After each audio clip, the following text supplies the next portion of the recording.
এবার এক হতে চলেছে কম্পাস আর বিহান। কম্পাস ধারাবাহিকে চলেছে টান টান পর্ব। ধারাবাহিকের শুরুতে দেখা যাচ্ছে বিহান রাগে কম্পাসের ঘরে দরজায় ধাক্কা দিচ্ছে আর চিৎকার করে বলছে, বৌদি দরজা খোলো, আমি জানি কম্পাস ভেতরে নেই। দরজা আটকে রেখে কোনো লাভ নেই, দরজা না খুললে আমি সব ভেঙে ফেলবো।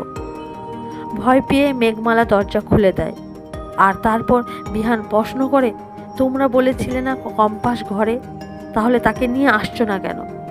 তখন মেঘমালা বলে, কম্পাস একটু বাইরে গেছে, এক্ষুনি চলে আসবে। আর তখনই মাহি সেখানে এসে হাজির হয় আর মাহি বলে, কম্পাস গেছে মোনালিসাদির বাড়িতে দাদুর সাথে বোঝাপড়া করতে। এই কথা শুনে বিহানের রাগ চরমে ওঠে আর বলে, 12টার আগে যদি কম্পাস না আসে তাহলে সে জন্মদিনে সব কিছু সাজানো সে নিজের হাতে ভেঙে ফেলবে। এই বলে সে ঘর থেকে বেরিয়ে যায়। যেই জায়গায় জন্মদিনে সেলিব্রেশন হবে সেই জায়গায় যখন বিহান যায় তখন দেখে ঘর পুরো অন্ধকার। আর বিহান বলে, অন্ধকার কেন, এখানে কে আছে, আলো জ্বালাও।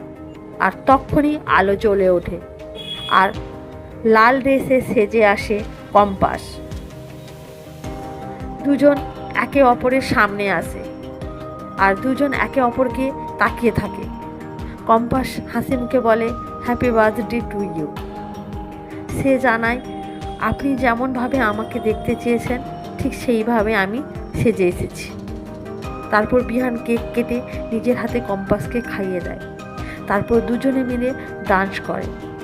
পরে ঋতুজা এসে বলে, এবার থেকে বিহান আর কম্পাস দুজনে এক ঘরে থাকবে। ঘর সাজানো হয়েছে গোলাপের পাপড়ি দিয়ে